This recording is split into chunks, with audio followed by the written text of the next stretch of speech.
I love getting to talk about guitars and amps with Hanz because he is kind of like the professor here at Mothership Gear.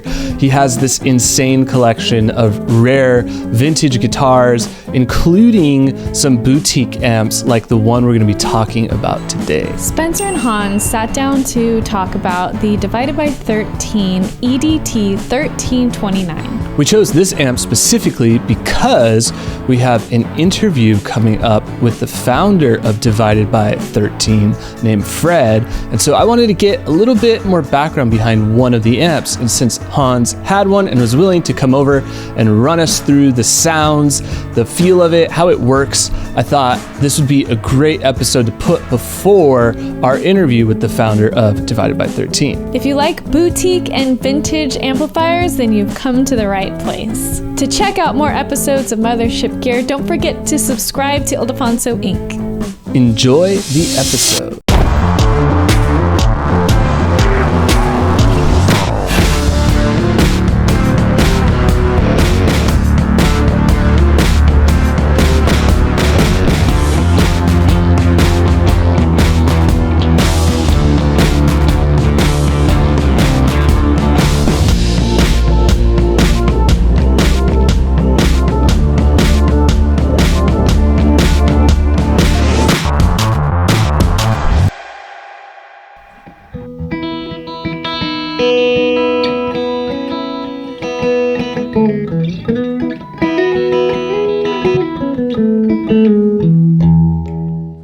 Hello and welcome to another episode of Mothership Gear. On today's episode, we're talking about Divided by 13's EDT 1329. Hanz, when did you buy this amp?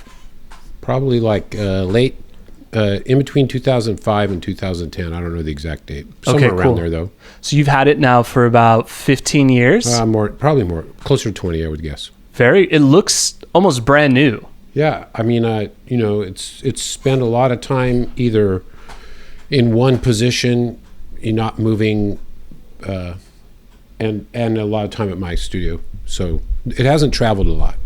That's great. I mean, so when you think of this amp, what comes to mind from a sound perspective? How would you picture it? I think the Divided by 13 vibe is definitely boutique amp, and it's a lot of the models are very, very clean platforms that then get really, really gnarly when you turn them up, and they're always extra loud.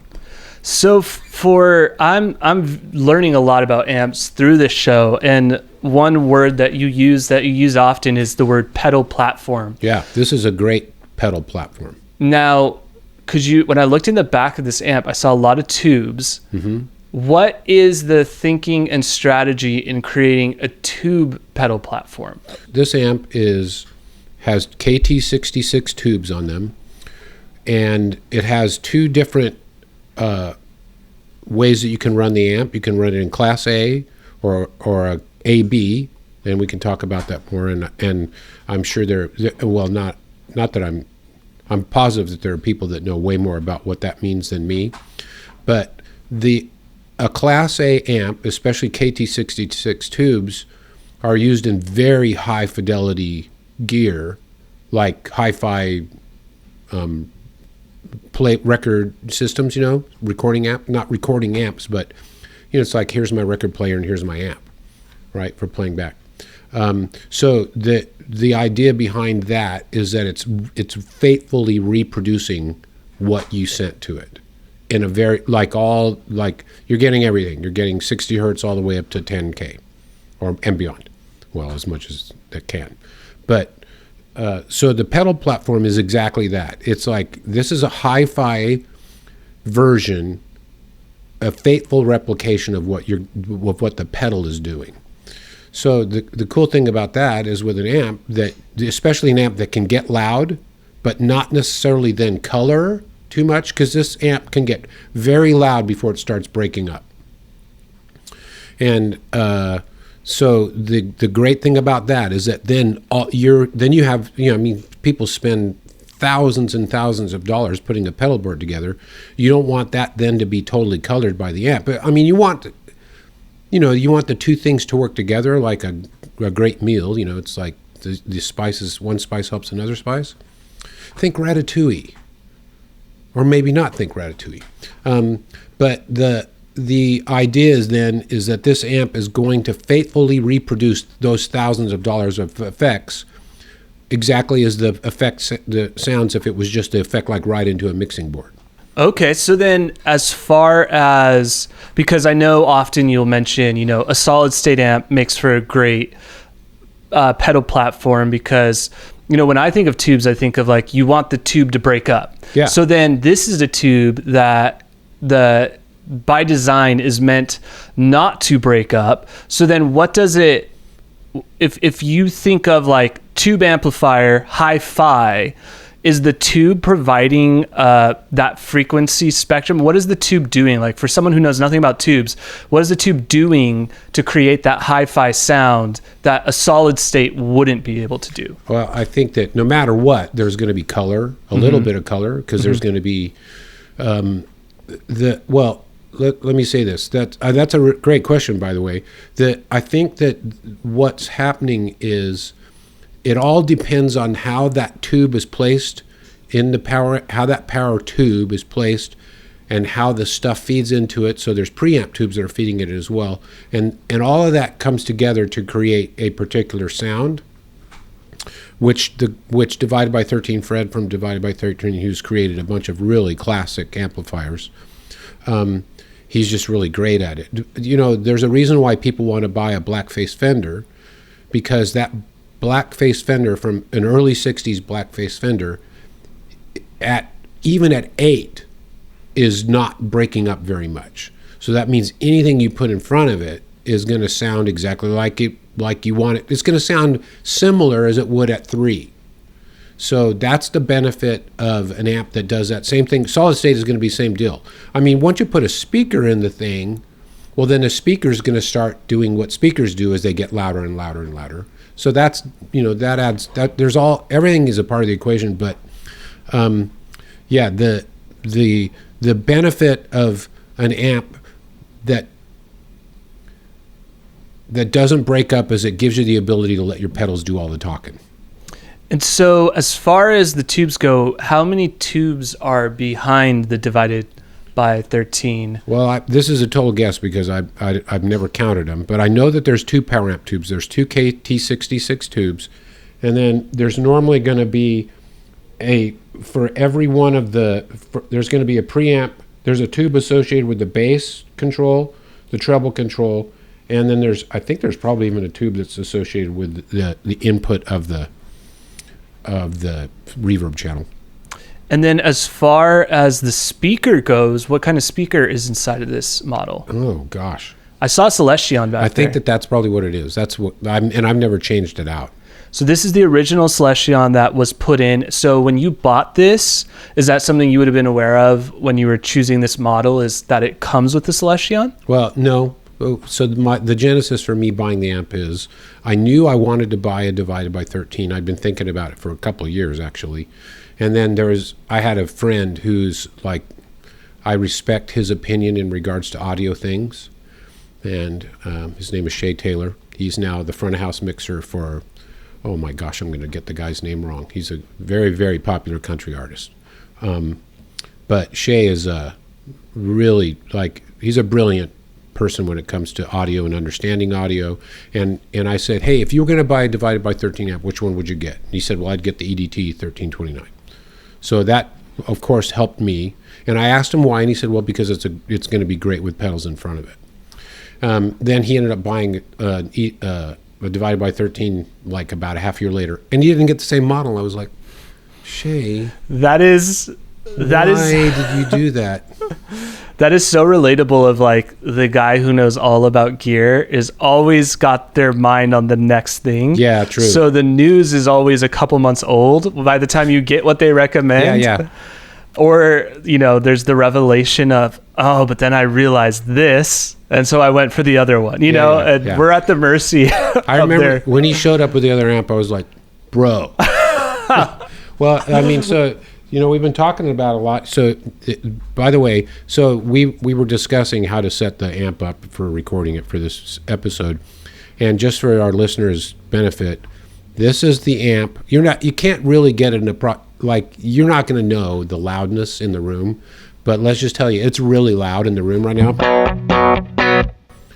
And that is the amp at about 2. Yeah. So it's crazy. So now as the amp gets louder and louder and louder, the tubes start to react more, and they will eventually break up. And at 10, by the way, it has to be in a completely another room and in a place where you don't want the cops getting called. Right. And it sounds amazing. I think I've probably only done that like 4 or 5 times in my life because it is just roaring. Right. Like break your Well, ears. it sounds like it's a great live touring amp. It's meant to be on a stage at that point. So this is the amp. So as you can hear, it's very clean, but responsive. So I'm going to dig in some more.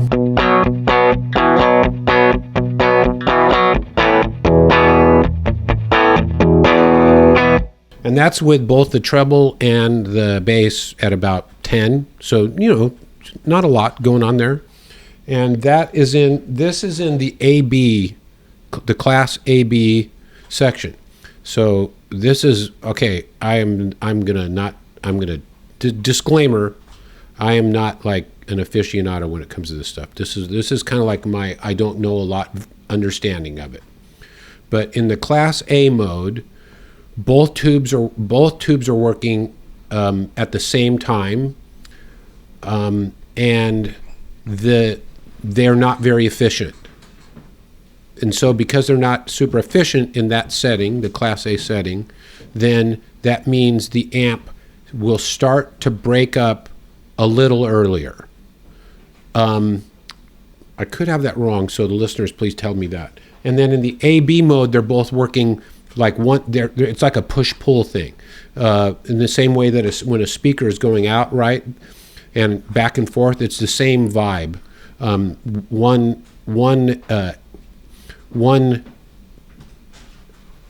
of the tubes is pulling and the other one is pushing. So and it's doing that like thousands of times a second. But so that's the setting that it's in right now. So here's the difference between the two. Back to the AB. See how it's actually a little quieter, but also some more color. That's pretty quacky.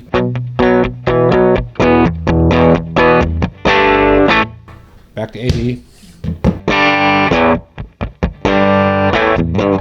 There's just it adds some harmonic stuff, some harmonics, second level harmonic stuff. Now, with all that information, if someone wanted a reference point, is this like a Marshall? Is it like a Fender? It's like a Fender. It's like a Fender. Very Fender. Very clean, very Fender. It's the KT66 is akin to a 6L6 tube, which is what is in Fenders, and that's a clean tube by design. And so that's the as it gets louder, it gets more on the Marshall side. Okay. Could we hear with the DS1, the classic DS1, what does the DS1 sound like through this?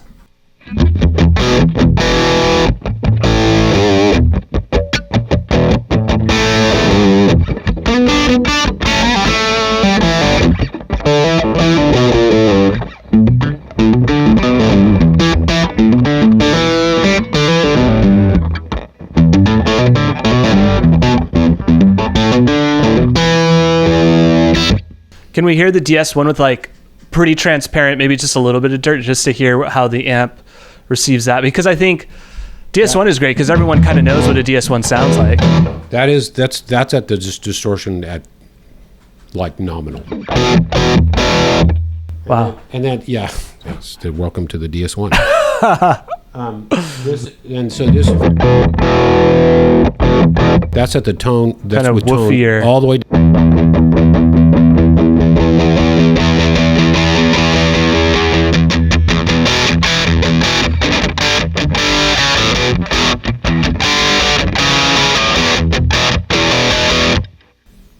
Okay, that's kind of cool.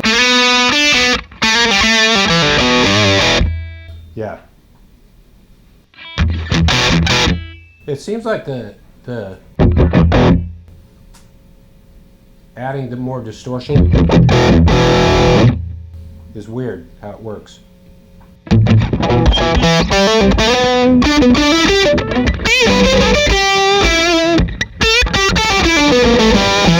Okay, and for reference, by the way, everybody, so I mean, it doesn't get cleaner than that. So that's the pedal. Right. Let's hear the Tim.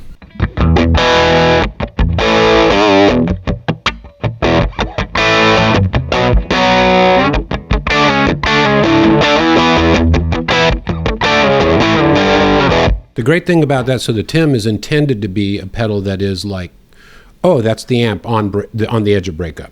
So like, here's the Tim.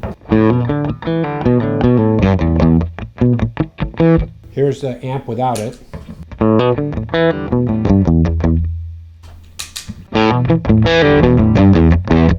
So just like an amp a little bit, and then it's really responsive.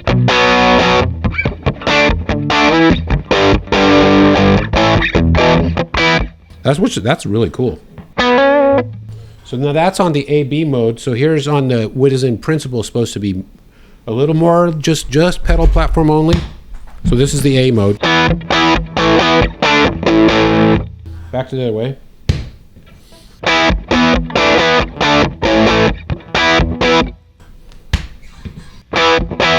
It gets quackier. There's a lot more mid-range, a lot less low side. That gets more compressed. That sounds great. And then, by the way, so that there's a couple of things about the amp that make it different than others. So I'm plugged into the high input. Here's a low input. So this is the Tim, same setting, the AB mode, and a low input.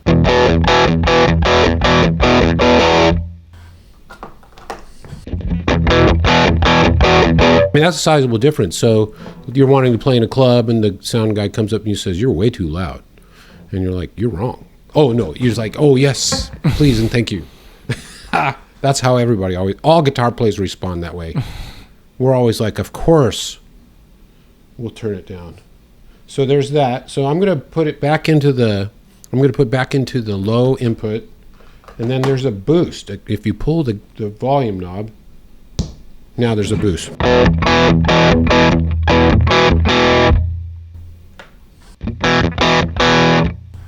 Kind of opens up.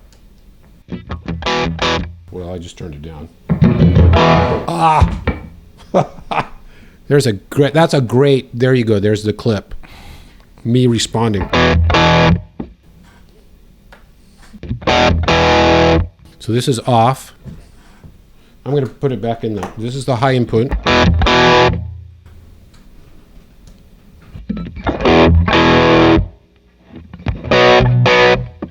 Wow. Let's turn the Tim off.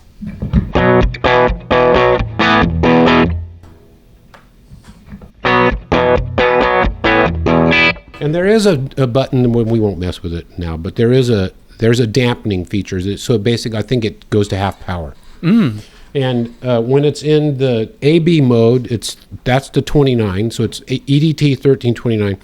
And the EDT stands for a guy named Evan somebody. I don't know. He was the person who asked Fred.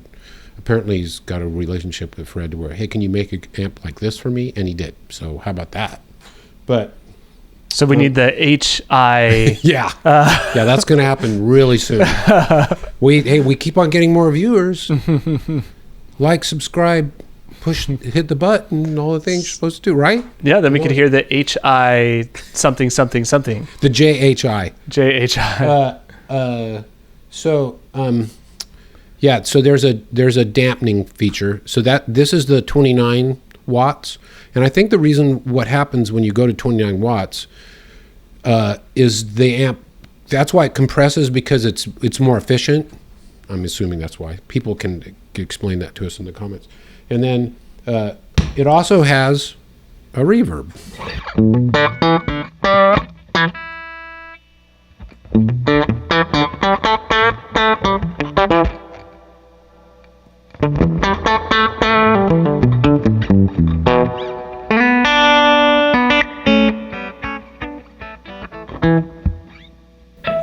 That's a great sound. Can we hear reverb with the Tim? Sure.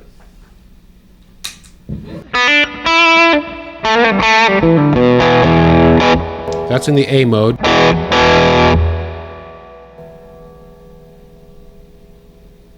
That's cool, spring reverb.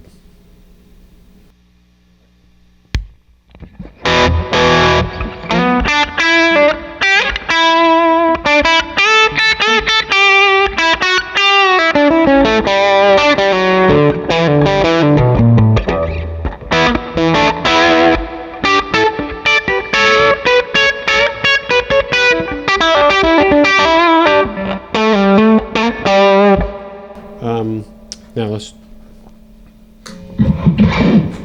Tim into the DS1.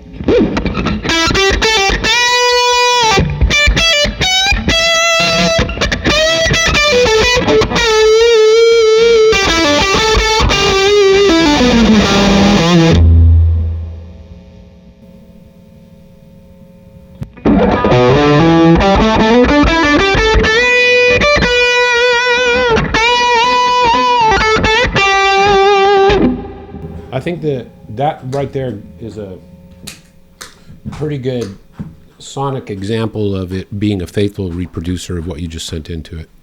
Yeah, well, thanks for bringing it over. I'm really impressed with it. I feel like if you were going on tour and just had this on stage, you're fine. Yeah. They'll hear you. Yeah, it's one of those things. It's like, sorry, we only have we only have 24 inputs. No problem. But then the rest of the band hates you and they don't want you on the next leg of the tour. You did have at one point one of your Divided by 13s light on fire. This is it. This is the one. So this has come from a blaze to glory. Right. Fred fixed it for you though, right? He did. I took it to Fred and he definitely fixed it. It was because it was inside an amp enclosure and I think it got too hot, and then I don't think it actually burst into flames, but it was smoking. It wanted to. It was literally smoking. Smoking indoors in an enclosed. Yeah. In a non-smoking environment. Right. Which pretty much every amp you want to be in a non-smoking environment. Well, we're glad it's made it to us here on Mothership Gear. So thank you again, Hanz Ives, for bringing it over. And stay tuned. We're going to be talking to Fred soon. With Chris Starley, so that'll either have happened before or after this episode, but we figured let's crack open the Divided by 13. We have another Divided by 13. Maybe we'll do an episode on that as well. Yes, and I need to do. There you go. That's okay. And we will see you guys next time. Thanks. Bye. Thank you so much for watching Mothership Gear. We hope that you found this episode informative. Thank you again to Hanz for coming down and showing us your amazing amp. It was a great time talking gear with you and learning about how powerful this amp is and why it's designed the way that it's designed. What I've learned is that this amp sounds really good in a lot of different scenarios. Before we go, do us a huge favor and comment, like, and subscribe, and please let us know what you think about the amp. From all of us here at Mothership Gear, thank you so much for watching this episode, and we will see you guys next time. Later. Bye.